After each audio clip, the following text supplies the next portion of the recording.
some engines that you'll see on these model ones don't even exist anymore. Oh, really? Oh wow! It's an Atlantic. Yeah, it's actually run by actual steam. Oh, that one is? Yeah, well, most of these are.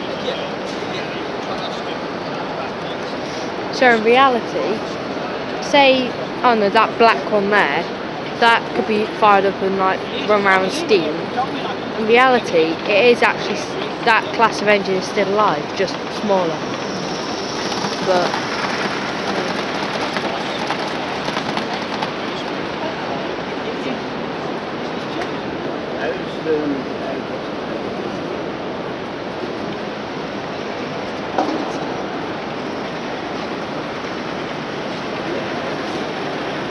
the GNR is Atlantic.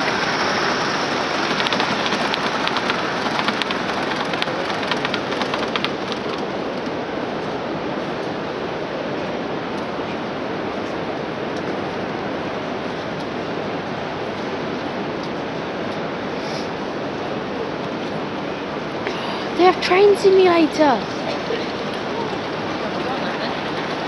So cool.